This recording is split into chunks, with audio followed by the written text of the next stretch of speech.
Okay, so today we have Torrie here from the U.S. Department of Veterans Affairs, who will be giving us a presentation, and I will hand it over to you.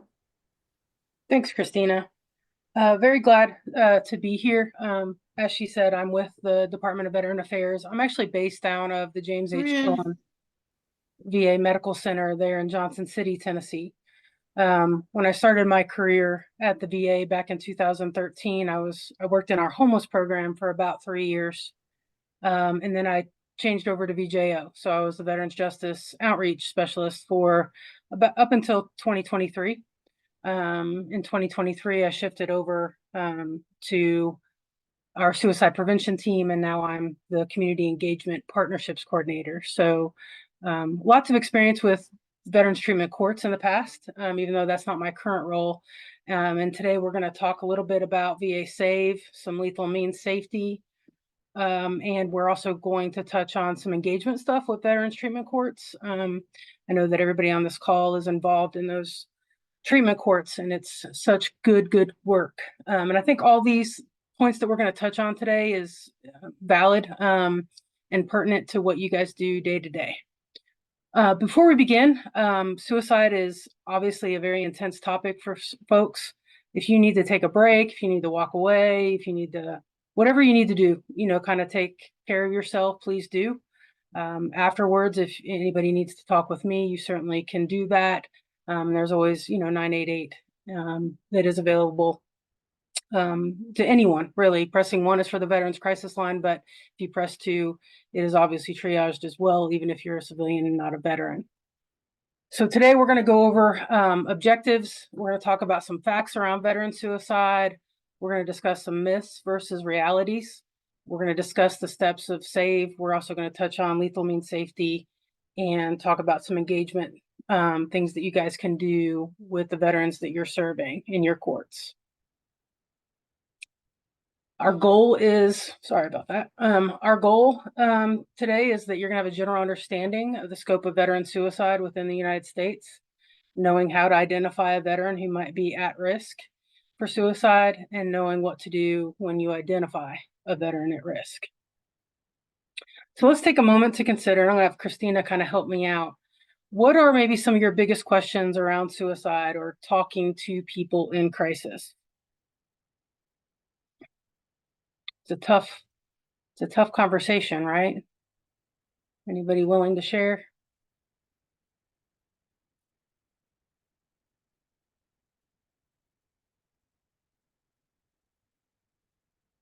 Take that pause. I don't give everybody a few seconds to think about it. It's not an easy question, right? We all have kind of our own belief systems around suicide, right? We all have a belief system, and it can impact how we interact with folks. It can, this conversation can be uncomfortable. For some folks, it can be easier. But our belief systems and kind of where we come from, if we've experienced suicide in our personal lives, it can impact how we approach this. So, there can always be questions around that, and there's nothing wrong with that. Having an open place to discuss things is really important for you all, because, I'm sure with being on the Veterans Treatment Courts and part of this, part of the population that is being served, that everyone on this call has probably been touched by suicide in some way. And it impacts you, how you approach it, how you go at it, how you view the world. So let's look at some facts. Suicide's a national public health issue, right? We see rising rates of suicide in the general population. We know that for every death by suicide, approximately 135 individuals are impacted. If you think about if you've lost someone in one of your veterans treatment courts or someone that you've worked with, those individuals are part of a community. They're part of a work environment. They're part of, the veteran population. So 135 individuals can be impacted. It's not just families. It's not just close friends. I mean, we can all be touched by this in a variety of different ways. it's a complex issue with no single cause. I've seen a lot of folks think that, it's this one thing that pushed someone over the edge or led to someone dying by suicide. And it's never that simple. It's a complex interaction of lots of things that interact protective factors and risk factors. We want the protective factors to outweigh the risk because we know that that reduces the likelihood of there being a death by suicide.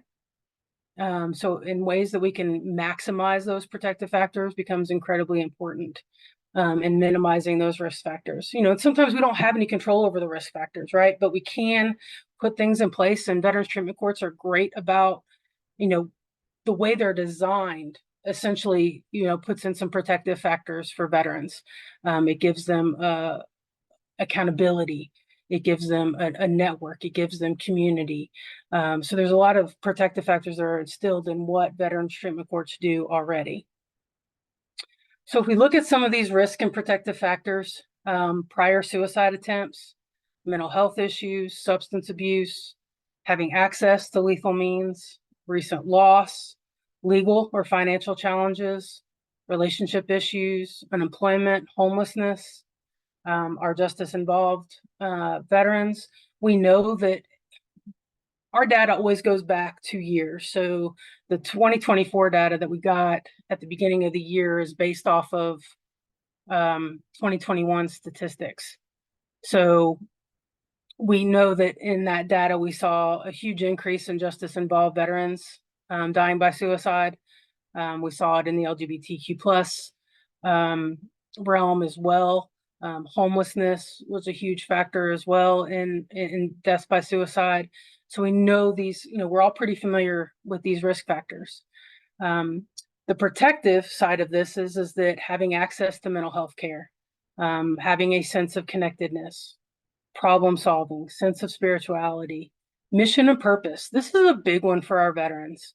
When they're in the military, and I can't tell you how many times I've had conversations with my veterans of when they were in the service, they knew what their mission was. They knew what their purpose was every single day. They woke up, they had a job, and they knew what that job was. When they come home or they get out of service, some of them are real lost. They don't know what their purpose is. They know what society thinks they're supposed to do, but they don't sometimes have a really clear idea of what their purpose or their sense of having a sense of connectedness, right? Because their battle buddies, the camaraderie of the military, they've lost that to a certain degree because they don't always live in the same area. They don't always, have resources. In some of our rural counties or rural areas, and we all serve rural areas, the resources can be less and getting access to things can be harder. So we really want to focus on how we can protect, enhance these protective factors, physical health, employment, social, emotional well-being, those things play a big role. So we may not have a whole lot of control over the risk factors, but we do have a huge impact on protective factors. All right. My computer's not wanting to answer me. Hold on a second, folks. Sorry. It's not wanting to advance my slides. Let's see. There we go. All right. So access to lethal means is a risk factor. So lethal means is anything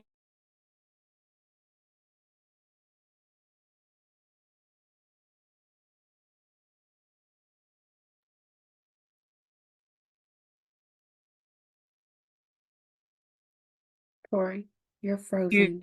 huge. Can you guys still hear me?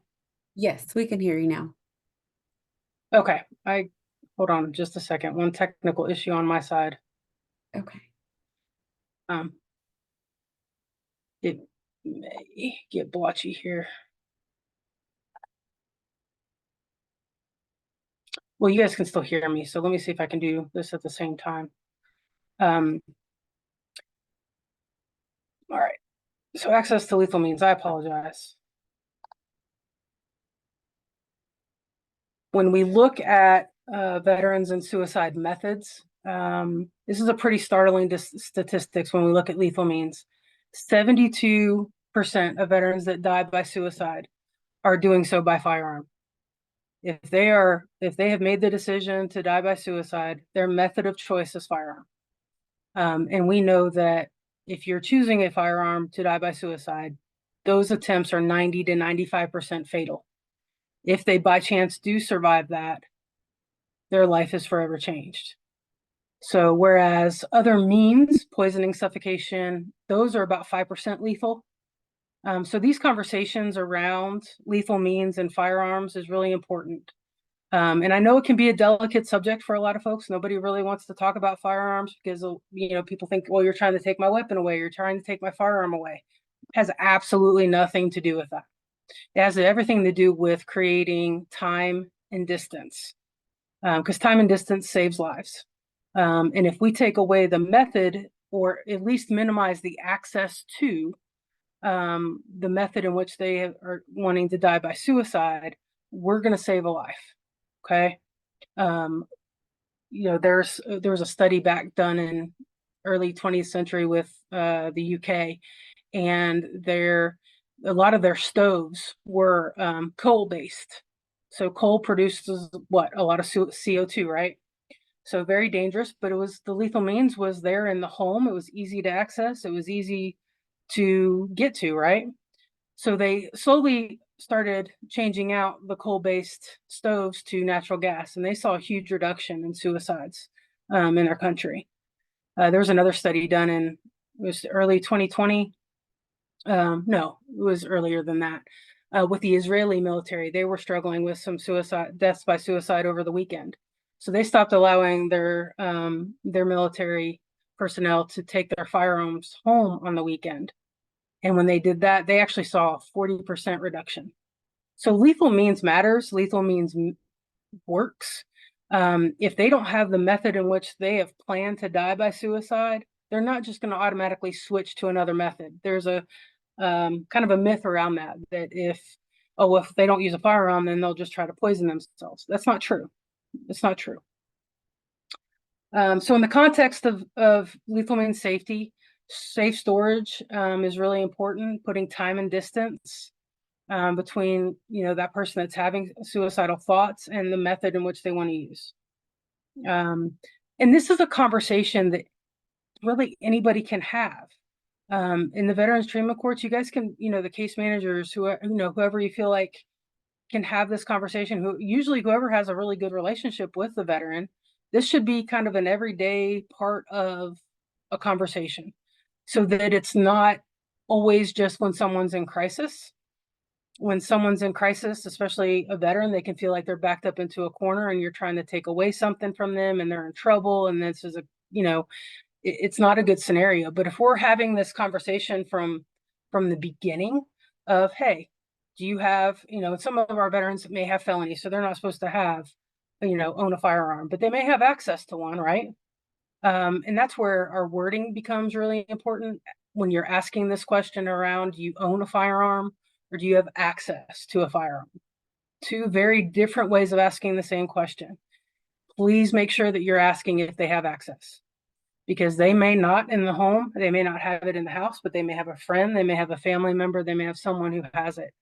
But the biggest thing also is that, when we talk about time and distance, a lot of our veterans see their weapon or their firearm is a protective, thing that they, need to have, want to have, and they're not willing to part with it. They're not willing to, give the firearm to someone else, or they're not willing to, even put a gun lock on their firearm, because for them, if it's not ready to go, if it's not locked and loaded and ready to go, then it serves no purpose for them.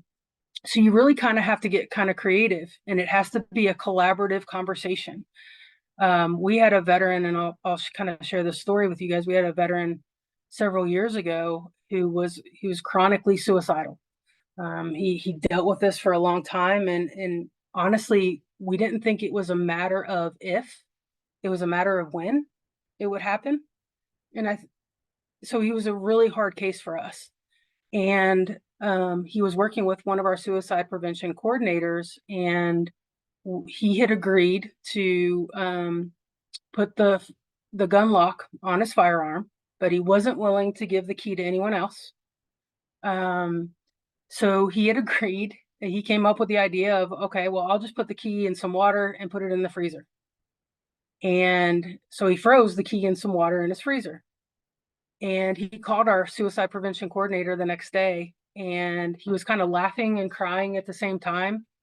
And he was like, the suicide prevention coordinator was like, what's going on? Are you okay? And he's like, I'm fine. He goes, I wouldn't be here if we hadn't done what we did. And she was like, what do you mean? And she goes, he was like, I had made up my mind yesterday that I was going to die by suicide. And when I went to go get the key out of the freezer, I couldn't get that key defrosted, or I found myself in the middle of my kitchen floor with whatever, trying to get to this key that was in this ice. And it occurred to me that I was so desperate, and I was crying and laughing at myself in the middle of the floor. Because how could I be here, kind of thing. And it was like a shift happened for him, is that if I could put this much time and energy into trying to get this key out of this ice, why can't I put some of that time and energy into myself? Because up until this point, he had been treatment resistant. He wasn't willing to get into therapy. He wasn't willing to do any of the things that, we were recommending. His contact with our suicide prevention coordinator was basically all we were able to get him to do. So after that, he had engaged in therapy and engaged in medication management, and, basically this saved his life. So we also see things, all that to say that we also see situations where, with lethal means safety, because some people will be like, well, this conversation just isn't going to get us anywhere. They're not going to be willing to remove the weapon from the home, or they're not going to be willing to lock it up, or they're not going to be willing to put a gun lock on it. And you know what? We're going to have those cases, but that doesn't mean it's hopeless, or there isn't even a solution. In some cases, it's okay, if you have to have your firearm in your end table and it has to be loaded and ready to go, that's fine. We get it, but I want you to put a picture of your spouse or your child or your grandchild on top of that firearm. Or I want you to put a copy of your safety plan that we've worked on, so that you can see that and your reasons for living and because what that does is that creates time and space. Time and space saves lives. And I can't say that to you guys enough on this call, because even if it's 5 minutes, that can be enough for somebody to kick out of the kind of what I call the irrational part of their brain and kick into the logical part. Because if you get that shift to happen, that person that is thinking logically is not going to pull that trigger. They're going to maybe pick up the phone or go outside or call a friend, or whatnot. So time and distance is really, and that's what lethal means safety is. It's creating time and distance. And I know I focused a lot right there on firearms. We have to look at meds also, medications. I know we're all probably pretty guilty of kind of having that overabundance maybe of meds in our med cabinet that's even expired at this point, now that we have expiration dates on everything. So even having a conversation around, hey, do you got any meds at home that you're not using anymore, or that you're not prescribed anymore, or is just sitting there? Let's get rid of those. And I don't know what access to medication disposal bins you guys might have. I know a lot of police departments have them. A lot of the VAs outside the emergency departments will have like disposal bins there. There's things like medication disposal bags. I know they have like bring back days and stuff like that, but let's not forget the importance of kind of getting rid of excess. We live in a society where it's fast and quick and easy, right? Because we have those 90-day prescriptions that make it great because we don't have to go to the pharmacy every month. But having 90 days of 10, 15 different medications in your house, that is not good. So those conversations are important. Blister packs, coordinating with even providers, prescribers, because sometimes you can call a prescriber and say, hey, we got this veteran we're working with who's really having a hard time, we feel like it would be a better idea if we kind of reduced the quantity of meds given, because the VA sends out usually 90-day meds. So there's an overabundance that can be there. So having those conversations around that's really important. What we know about suicidal crisis is that they're brief. When someone is having suicidal ideation and the time of action, is less than an hour. 71% of folks that have ideation will attempt within an hour. So this is where that time and distance things really comes into play, because that's a pretty impulsive thing to do within an hour. If you look at that, less than 5 minutes, 24%, 48% in 20 minutes or less. So if we can create time and distance, we are going to save lives. And this talks about firearm injury. I kind of already touched on that 85 to 90% are fatal, whereas other means are about 5% fatal. What we also know is that 90% of people who survive a suicide attempt do not go on to die by suicide. In the complexity of suicide, I sometimes have a picture of the Golden Gate Bridge in the slide deck when I do this training. And I do that because they interviewed, I think there's been about 39 survivors of suicide attempts off the Golden Gate Bridge. And when they interviewed the survivors, there was one thing in common with all of them. Anybody want to take a jab at what that might have been?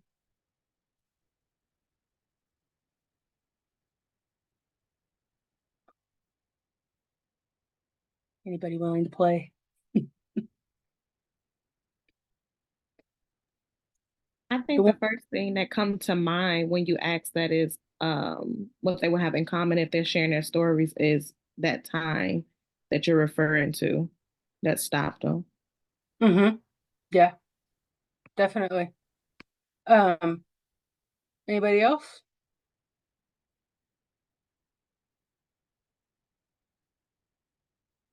Okay. So yeah, definitely the time. The other thing is regret. The minute their foot left the bridge, instant regret. We have to remember, and sometimes it's hard to remember this, that because we've probably seen some really horrible cases or heard horrible stories, that they don't want to die. They want the pain to stop. We had a tough case locally where a veteran took the life of his son and himself. And a lot of people were trying to wrap their head around it. And you know what? I think there are some things that we just can't wrap our head around. But I could only imagine the pain that veteran must have been feeling to take not only his life, but his son's life. To be in that much pain and just want it to stop. And that's really what it's about.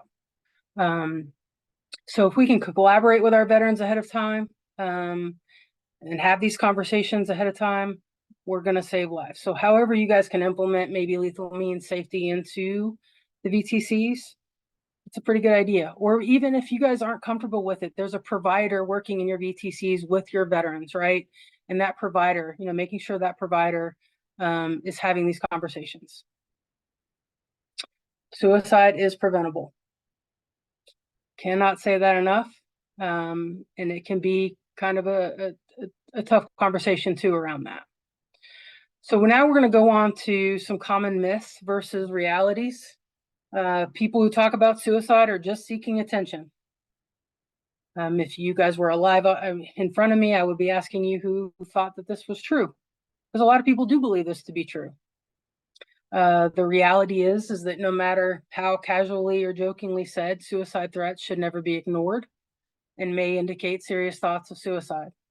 Someone who talks about suicide provides others with an opportunity to intervene before suicidal behaviors can occur.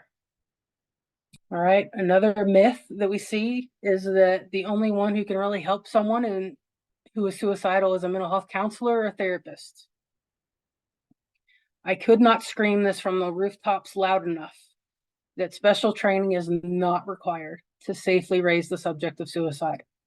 Helping someone feel included, safe, showing genuine, heartfelt support can make a huge difference in a challenging time. There are days I can almost guarantee that each of you on this call have probably saved a life and you don't even know it because of a conversation that you had, because of saying hi, because of saying, how are you doing today? And not just walking by that person, but actually having a conversation. When I first got into this role in suicide prevention, I was doing one of these trainings at a local community place. And I spent probably 25 minutes talking with this lady who was just having a really hard time. And she had shared with me that she had been having suicidal thoughts and whatnot. And by the end of that conversation, we had talked about, possible referrals, how to get her connected with stuff. And she said, I can't tell you how much better I feel just saying some of this stuff out loud, because she didn't have the opportunity to do so. And I hadn't met her up until this day. Never met her before, didn't know her. And we just talked. So please, please, please remember this, that conversation and genuine concern, people know it, people see it, people feel it, and it makes an impact. All right, so we're going to shift over kind of to the steps of VA S.A.V.E. VA S.A.V.E. is kind of an acronym. The military loves acronyms, the VA loves acronyms, but S.A.V.E. stands for Signs, Ask, Validate, and Encourage. So signs of suicidal thinking, what to pay attention to. We're going to go over those things, asking the most important question of all. How do we validate another person's experience, and how do we encourage treatment or expedite getting help?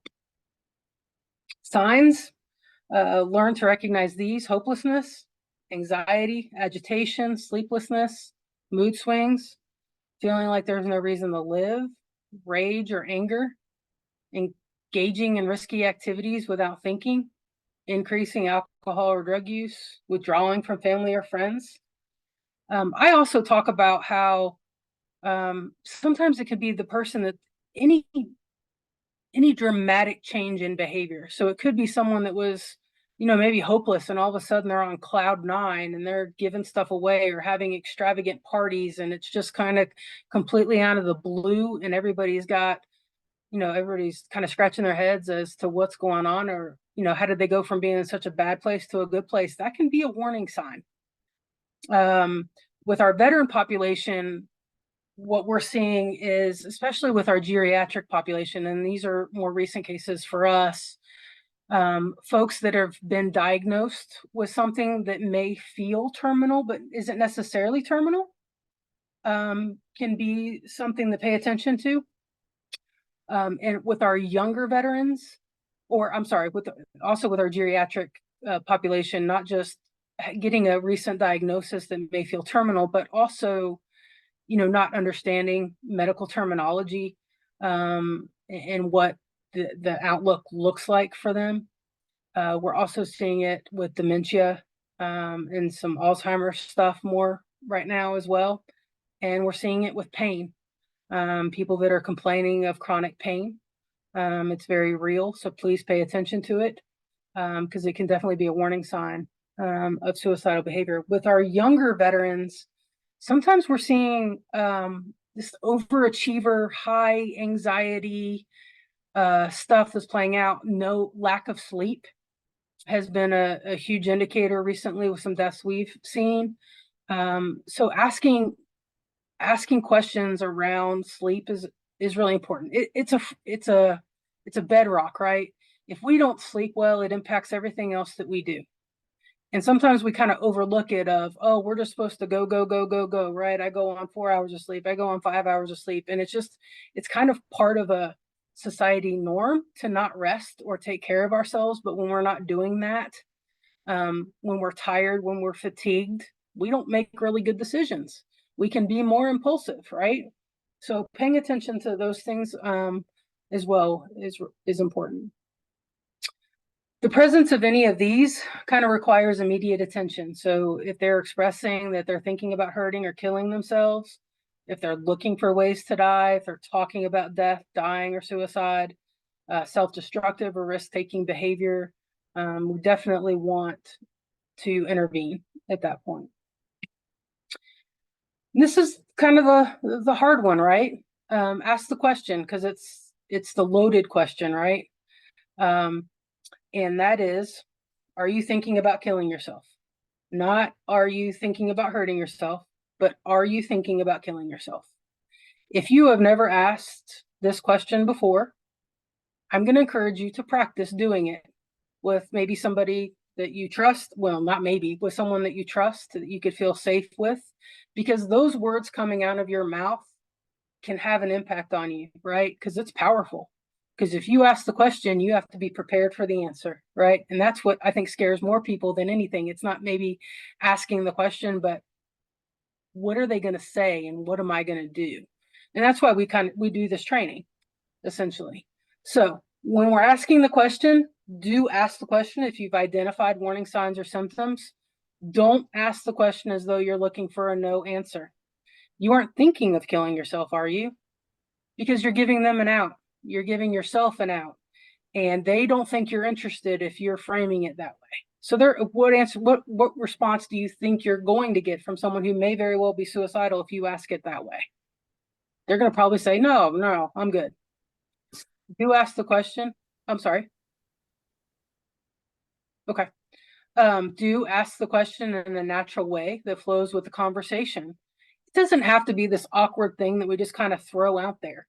You know, they could be talking about, you know what, I just got out of jail, I'm unemployed, I'm having a hard time, I have all these expectations of the Veterans Treatment Court, I don't know how I'm going to meet all these requirements, I don't know how I'm going to do it all. And it can be, you know what, we've got lots of folks that are similar to what you're going through, and sometimes when people are overwhelmed, they can have thoughts of wanting to kill themselves. Or are you having thoughts of suicide? Making it part of the conversation, playing off of what's going on with the person or what they're sharing with you. You know, when I was doing homeless, you know, dealing with homeless veterans and my justice involved, you know, when they first got out of jail, kind of scared me the most, because they're the most risk there. When they first get out and they have nowhere to go, no one even necessarily picked them up from the jail. They end up on the street at a homeless shelter till we can get, you know, some sort of housing. You know, you implement it into the conversation. It doesn't have to be awkward or uncomfortable. It's validating, and we're going to talk about that in a second. It's validating what's going on and putting that in there. So if we were face to face, we would kind of do a practice, but we're not face to face, so we're not going to be able to practice, and that's okay. But what are your guys' thoughts about asking the question? Does everybody feel like they're comfortable with it? Does it still raise kind of some anxiety for you when you do it? I think for me, it's a common practice during our assessment piece where I will ask if the person has a history of suicide attempts or ideation, and then I will point blank ask them if they're feeling like killing themselves today.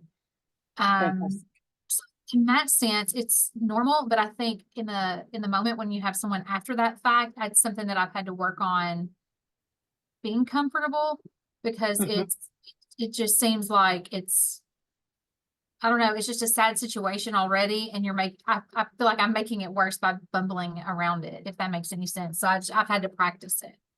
No, it makes a lot of sense, right? Because when you're dealing with someone who, you know, is trying to see the hope in things, and then you're bringing up suicide, it can feel like, well, I'm, you know, Debbie Downer, not to,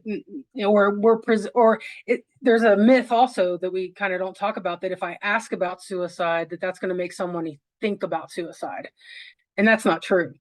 You know, if someone is thinking about dying by suicide, you asking that question isn't going to make them think any more about it or any less about it. What you're doing, because around suicidal thoughts, there's a lot of shame.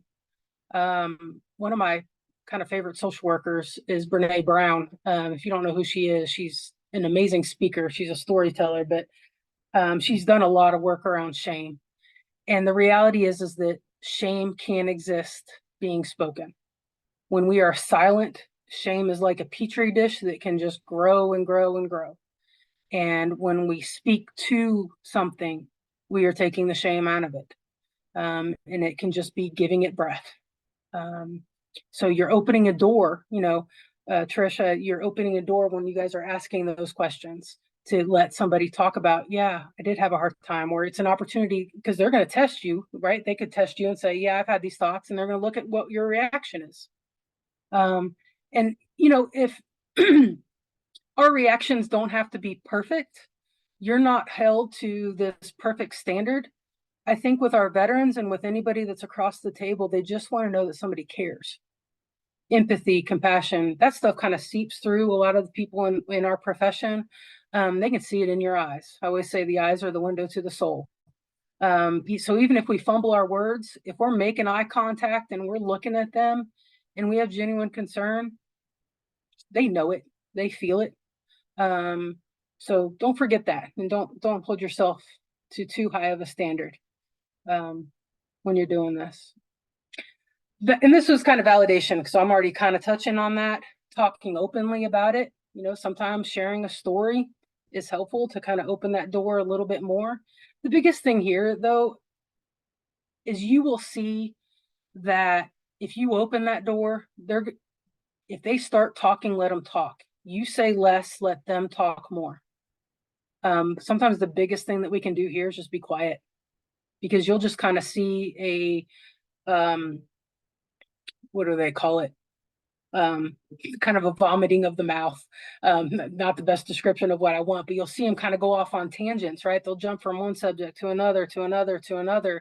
And you'll kind of see how their thought process is kind of evolving and spiraling in some cases. And they're talking that out, that's allowing for that spiraling to not necessarily go negative, but maybe positive.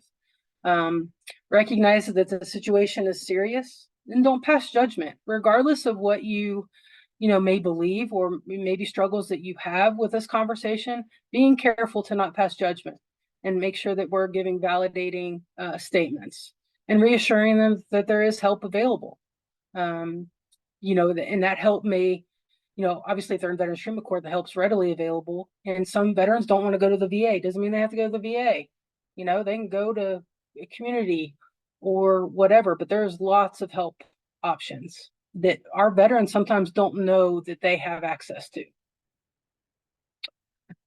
So this is kind of another exercise that we do. I'm not going to put anybody on the spot, but practicing validating statements. I know everybody loves role plays, so you're probably really thankful we're not doing this in person. But they are important. As much as I hate role plays myself, I have done many of them, but they can be important in teaching and learning and getting more comfortable with things. So encourage. What should you do if someone is suicidal? I'm sure that each of you probably have your own protocols as far as if someone says yes, or what you're supposed to do. So obviously you're going to follow those protocols. One big thing here is a lot of veterans will be like, I need to tell you something, but I need you to not tell anybody else. Absolutely not. I go back to when I was in school, back in one of my LCSW supervisors. One thing that she told me back in 2003 was, secrets keep us sick. We're not keeping secrets. And with our veterans, and we're going to talk about engagement, but what I have found to be one of the most helpful tactics that I've do with our veterans is to just be straightforward and blunt and to the point. You can be tactful in that way, but in these cases, and I've had veterans say, I got something I need to tell you, but I don't want you to share it with them. And I'll be like, I can't do that. My job is to keep you safe. My job is to try to keep you alive. And there are no secrets here. Whatever you tell me, I want you to tell me. And I'm also going to tell you what I'm going to do. So if you say, if we're talking about this and you are suicidal, here are our options. We're going to talk very openly and directly.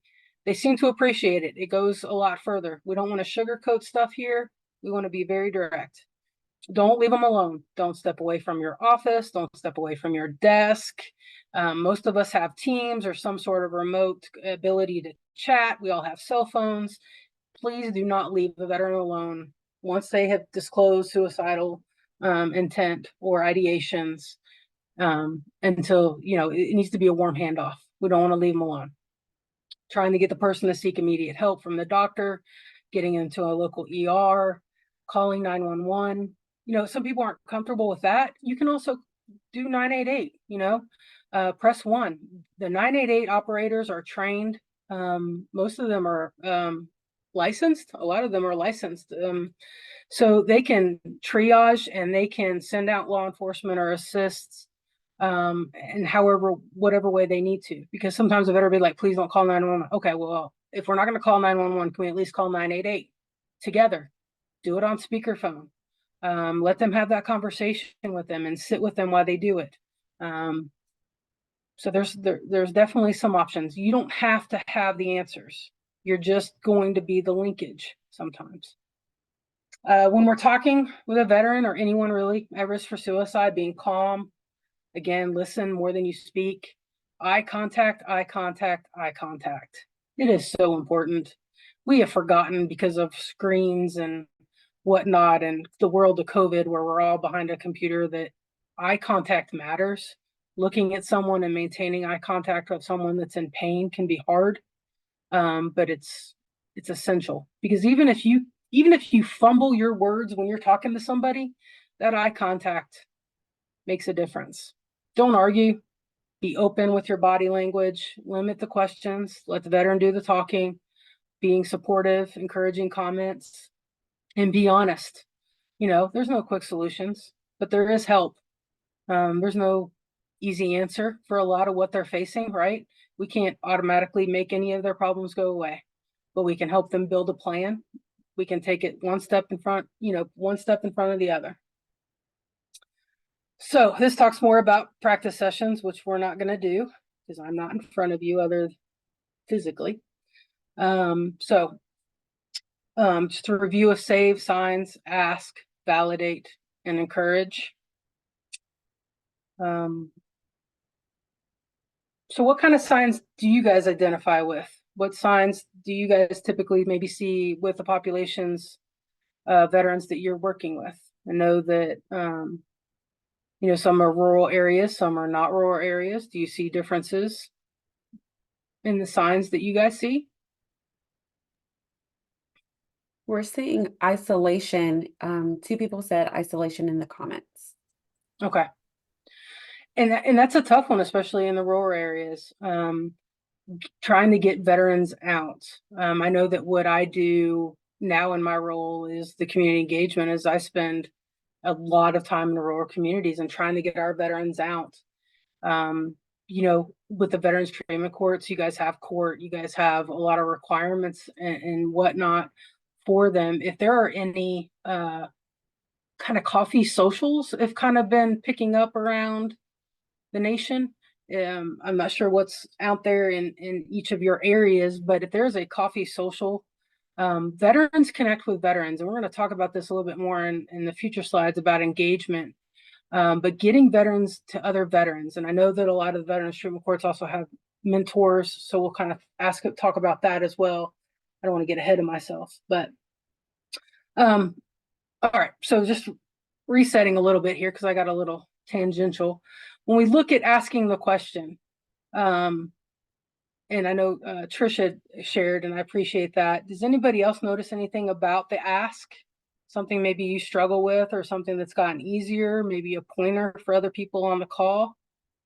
I think for me is getting their answer. Okay.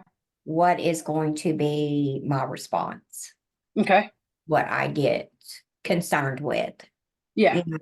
Because I don't want to say anything that is going to hurt them even more, Okay. So I struggle with that. Well, and thank you for sharing that, Carla, because I think that a lot of people do, right? Because when we open up that vulnerable question, the fear of I'm gonna say something that's gonna be the wrong thing to say, and then they're gonna walk out of my office and we're gonna lose them, right? Valid, completely valid. And I think that going back to, basics of, okay, let's talk about what's going on, and not forgetting that people putting words to the air matters. Processing matters, right? You guys have probably spent hours talking with folks in your offices, and that 30, that 60, that even 15 minutes that you spent with a veteran or whoever in your recovery courts, it matters. It matters. So, Thank you. oh, absolutely. Thank you.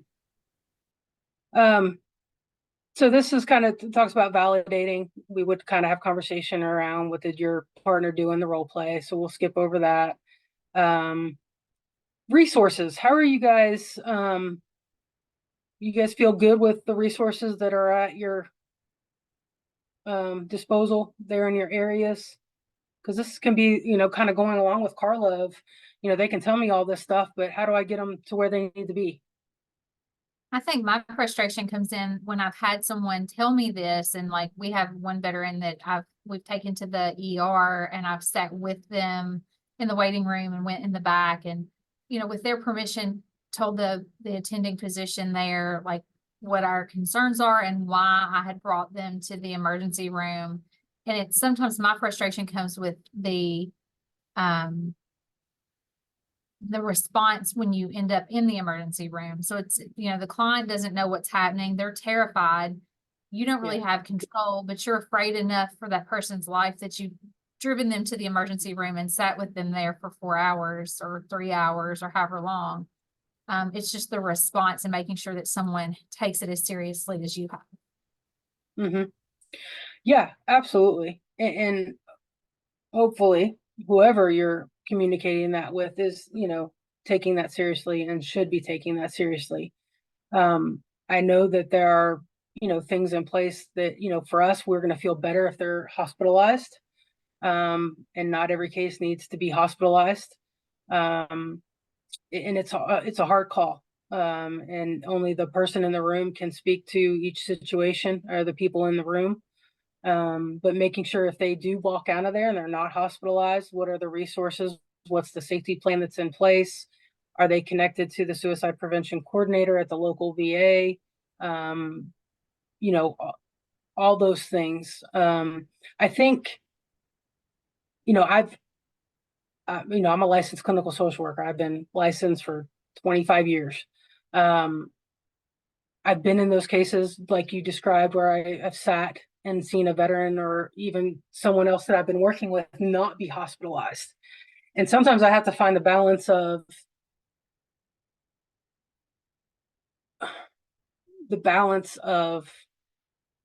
is it just going to make me feel better if I know that they're kind of in this secure setting, or is this what that person truly needs?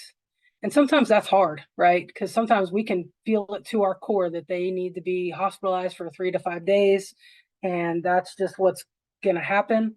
And other times accepting that, okay, they're not going to be hospitalized. We've still got to wrap around them and get them into the help that they want, because the hospitalization may fix is one solution for the crisis.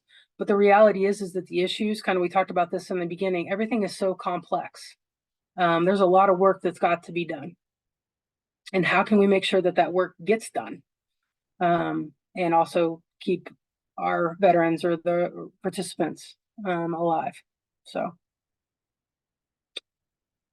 we're not going to debrief because we didn't actually do the exercise. We're going to go over some resources. 988, if you don't know it, you should know it. Press in 1, Veterans Crisis Line also has a chat. You also have the ability to text. So when we're talking about help being available, it's kind of, it's fantastic really that they can call, chat, or text. People can still hide behind the screen and they can text and have conversation. They can actually talk to someone or chat. So if you didn't know that those 3 options were available, they are. And you don't have to just be a veteran. Let me just also say this. And we're going to go to another page on here for resources for providers. But you can call this too and be like, hey, I'm working with this veteran in this area. What are the resources? What are the options here? And get that information, because those things are triaged and they can get you in touch with the right people. When you look at the Veterans Crisis Line, it was established back in 2007. They've answered, 7.6 million calls, 360,000 texts. 910,000 chats, 1.4 million referrals. So people are using it. It's a resource. You guys, if you don't have gun locks or kind of what we call Veterans Crisis Line branded items, your VJO may or should have access to those, so you guys can have it in the office as well. We have stickers, we have magnets, we've got gun locks. You can get those things from the VA. Ask your VJO. Torrie, Here is, go ahead. hi, we have a question in the chat. Yeah. And if clients make statements while in front of the judge, how should the judge handle it? Great question. Again, it goes back to once they disclose that, kind of validating their experience in front of the other members, because right, it's a moment, it's an opportunity for not only that veteran, but the other folks in the room. So I think that the judge validating whatever the veteran is saying to them, and then saying, hey, we want to follow up on this. Are you okay with talking to Nancy about this outside, the hall, so we can come up with a plan? But being open about it, don't be shameful around it. Don't hide it. Thank you for sharing that. That had to be hard. We need to make sure that we're getting you what you need. So we're going to let Sue come talk to you out in the hallway or, whatever. Does that make sense? All right. SPCs. So we talked about acronyms. SPCs at the VA are suicide prevention coordinators. They are a person that they are at every VA. Most VAs have more than one, but they are our suicide prevention coordinators that get veterans connected with resources. They get them appointments. They get them the things that they need. They monitor them. Most of suicide prevention teams have case managers who also will follow those veterans to make sure they're getting to appointments. If they miss appointments, they're following up with them. But this is a way that you can look those up and find the resource for your area. So yeah, that's just kind of clicking through to show you how to access the resource locator at veteranscrisisline.net/resource locator. And I believe Christina is going to send these the slide deck out to you guys so you guys have access to it. So you don't have to get it all written down. So again, don't wait, reach out, more resources, va.gov. There's an abundance of resources there. You can kind of go down the rabbit hole on the va.gov website from everything from suicide prevention to PTSD to military sexual trauma, you name it. I'm gonna play a little video for you, and this is around what we're talking about, the veterans telling their stories about overcoming mental health. So let's see if I can get this to play here.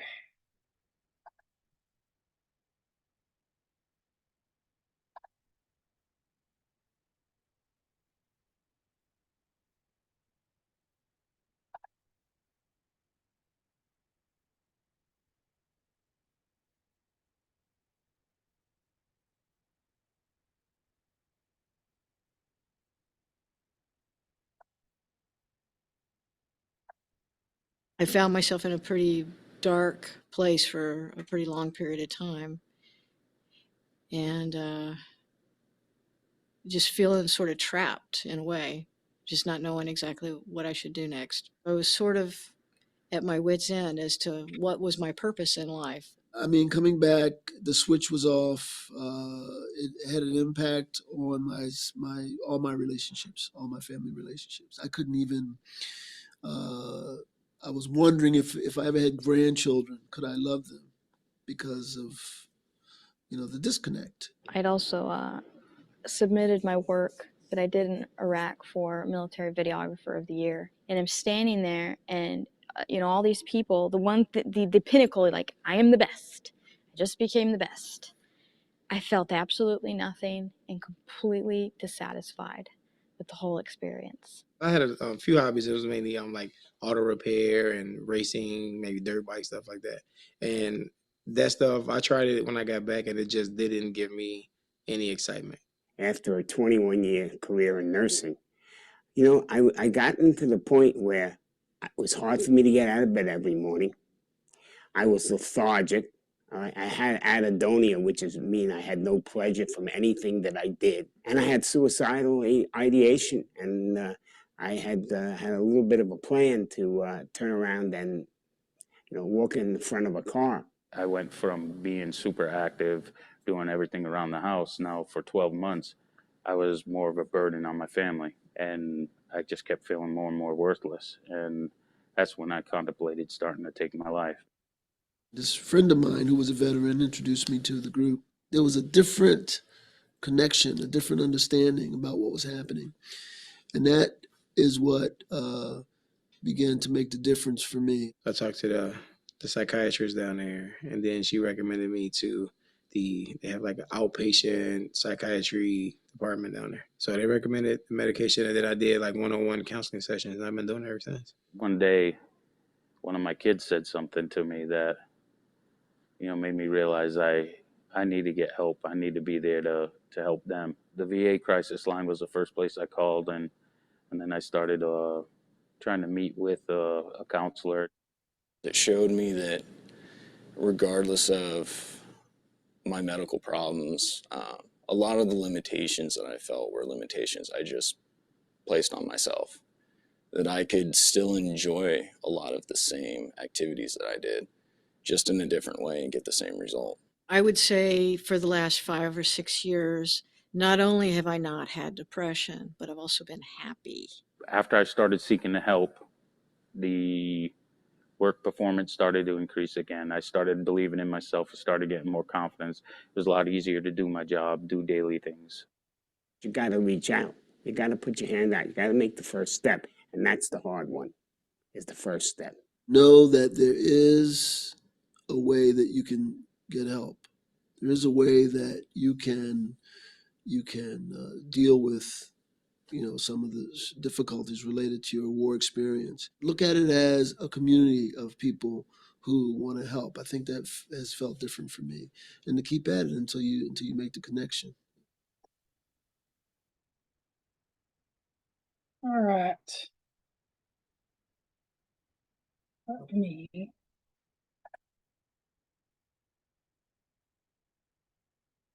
That's probably good. All right. So I know we're coming up on time here. So we talked about lethal means safety as well. There's also a website called keepitsecure.net to learn, more about firearm safety, which we touched on at the beginning of this. And the NSSF has actually been a huge collaborator with the VA around safety and lethal means safety. So other resources around firearm household safety stuff is also available. A lot of folks don't know that there's actually an LGBTQ plus coordinator at each VA. So if you've got someone who's struggling or having a hard time that falls in this category, getting them linked up with their veteran care coordinator can be really helpful. And it again creates a safe space for veterans, but you can figure out who those people are at that website as well. So you guys have access to that. If you don't know, the VA also has a list of its own mobile apps. Some of these are fantastic, honestly. There's everything from PTSD to a sleep app to a safety planning app that you guys could probably use. It's directed for veterans creating their own safety plans, but there are lots of apps, out there that are really, really helpful, and the veterans love them because they can do it on their phone when they're sitting somewhere, kind of go through some of the guidance and the exercises there, but those are also out there. The safety plan app, which I just mentioned, gives them a step-by-step action plan. This is something that with the folks at the court, you guys could do with them, maybe, and they'll have it on their phone, right? You don't necessarily have to print it. They'll have it. I think having a hard copy is still important, especially for them to have that visual in the house somewhere.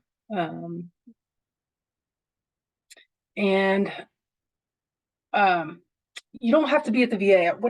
If you're not familiar with MyRec is a great organization, and they actually have a consult program for folks that aren't VA. So if you have providers in your veterans treatment courts, it allows you to consult with somebody at who understands the veteran population. You can do a consult. It's a great resource, honestly, that they can kind of walk you through if you have a really difficult case and maybe you can't get somebody at the VA, or you're not getting the answers you want, or you're not feeling good about what information you're getting. Please utilize this resource. It is fantastic to give you guys some guidance, because some of the cases just are tough. I'm going to skip over this video. This kind of talks about postvention, but I do want to mention this to you all, that a lot of the VAs offer postvention services. And if you've not heard the terminology of postvention is what happens after there is a death by suicide. So some folks can call it kind of debriefing, but the VA has resources. Like if you guys lose someone, a veteran to suicide, reaching out to the VJO, who could reach out to the suicide prevention team and offer postvention services to your team. You guys may already have something like that set up in your court, and that's fantastic. But if you're needing postvention services, this is available, and this website also gives some additional resources for that as well.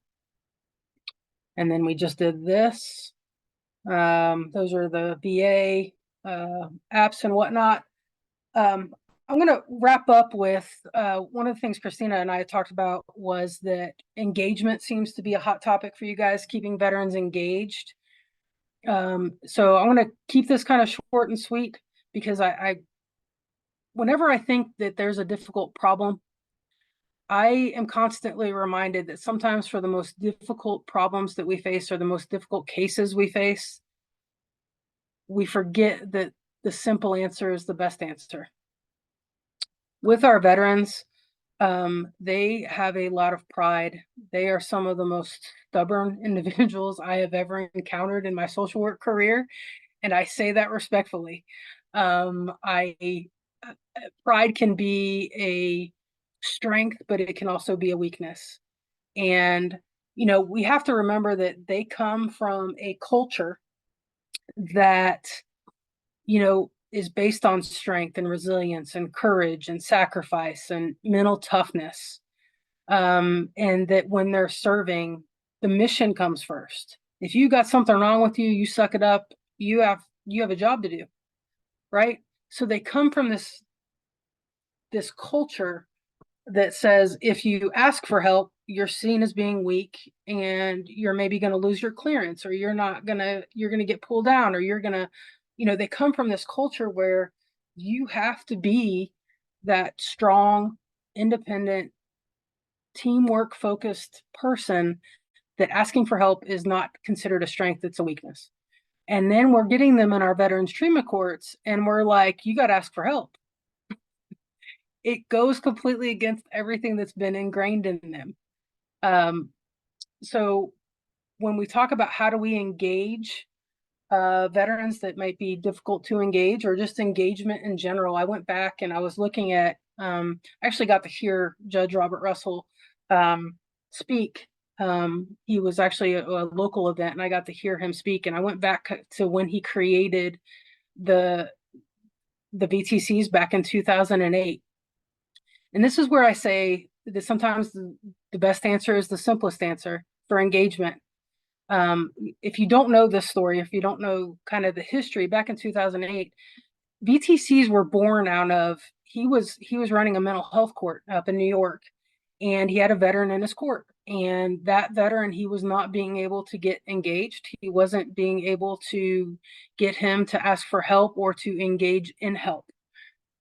He knew that the individual was a veteran, but he also had two veterans in his courtroom. And he asked the two veterans in his courtroom to speak to this veteran. So they took him outside and they talked to him for, I think it was about an hour. And when the veteran came back in the room, he stood a little taller. He spoke with a little bit more confidence, and he was finally willing to engage in some help. I think the core, maybe the core isn't the right word, but the peer mentors in the veterans treatment courts are integral to the success. And I can't speak enough about the peer mentors that I've encountered when I was doing the VJO role, because they really restore purpose and hope, making sure that you're aligning your mentors based on branch, looking at age, looking at combat versus non-combat. These mentors are going to be able to say things that you probably aren't able to say to a veteran. They're going to be able to relate to them in a way in which you maybe can't relate to them because you're not a veteran. But I will say this, as far as peer mentors are concerned, is that please make sure that they're properly trained, because I think they can be a reason for success, and I can also think that they could be a reason for downfall. So making sure that they're properly trained, because when you can't reach a veteran, maybe the mentors probably can in that relationship. And I'll go back to, saying relationship, because it's important. If you've worked in this field for a day, if you can relate to someone on a face-to-face, eye-to-eye, and build rapport with someone, it's going to go a long way. And it takes time, right? And sometimes, we lose when veterans enter the Veterans Treatment Court. It's, the first 30, 60 days are integral, right? We don't get them in those times. They drop off, they relapse, they disappear. We can't. Sometimes we do this round or this cycle with them 3 to 4 times before we finally can get them, squared away. So when we're talking about engagement, I think your peer mentors are incredibly important. The judge's involvement and how, they speak to, and I've been in several different judges' courtrooms.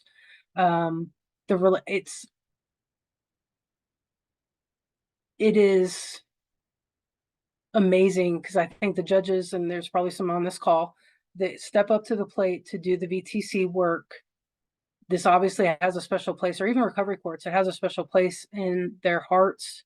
And that comes across, and you're able to build a relationship that is different than in a traditional courtroom. VTCs were designed to do that because they know that it's important. And relating to folks, it's not just about what's right or wrong or against the law, or not. It's about, it gives people the opportunity to hear a story, and giving people the opportunity to tell that story. They still have to be held accountable, right? One thing about our veterans is they know a chain of command. They know that the judge is the top person in the room, and they're going to respect that. And when even the judge can engage in relationship with the veterans, it's a powerful message, because even, sometimes our veterans, I don't think in their commanding officers necessarily got to have that relationship. So, yeah. I will end this and open this to some questions. I know I'm not leaving a lot of room for questions, but I will leave this with one of my favorite quotes in doing this work, because we carry a heavy burden some days. And the quote is this: it's compassion is knowing our darkness well enough that we can sit in the darkness with others. It is not a relationship between the wounded and the healed. It is a relationship of equals. Compassion becomes real when we recognize our shared humanity. So that is all I've got. You guys have any questions? Please feel free to open your mics or type them in the chat. I can't see the chat, so Christina's going to help me there. I don't have a question. I have a comment. Okay. So I've only been working with a veterans treatment court for a little over a year. And what I have noticed is I do groups with them, and they're a family. I mean, like they will call each other out if someone's not doing what they're supposed to be doing. But what I've also seen is they are there for each other. And I think that is what has been so beautiful to me, as far as, they're connected, and I'm just a part of it, is the way that I have to look at that. Yeah, absolutely. It's their battle buddy. They can say things to them that other people can't. Mhm. And, you know, it's a warming moment for a provider when a veteran calls out another veteran, because they can get away with saying stuff that if it came out of our mouth, we'd be shut down in 2 seconds flat. Right. So encouraging that environment is extremely important. Thank you for sharing that, Carla. Mhm. The camaraderie that exists within the military is extraordinary. You know, when we talk about engagement, I guess the other thing that I would probably put on that slide right there is that if you guys haven't, if you're not veterans, some military cultural training, understanding the ethos, understanding the creeds, understanding what is ingrained in them, understanding the language. What does boots on the ground mean? What is 11 Bravo? What is, you know, there's so much that goes on in our military that when I started delving into it, I was like, oh my goodness. And it becomes it's its own culture. It's its own language. It's its own understanding. So.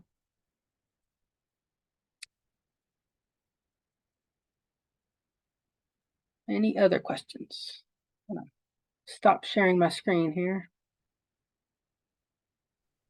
We don't have any additional questions in the chat. Okay. So if anyone else want to say anything before we wrap up, other than that, I think that's it.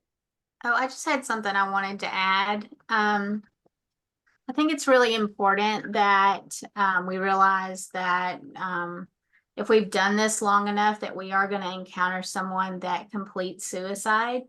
And it's really important as clinicians and people that work with veterans and others in this industry that we take care of ourselves and that we debrief and that we understand the things that we did well in the situation, like really take a look as a team, what you did well, you know, things maybe you could have done different. And if there wasn't anything, to really process through that and to have a really great support around you whenever that happens, because we are, in essence, sometimes the boots on the ground that sits with the people, like Trish says, for hours, and then the outcome is still the same.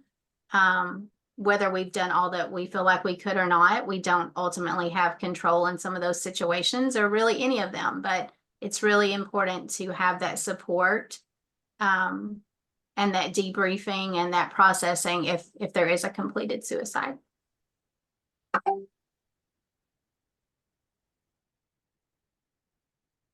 Powerful. Thank you.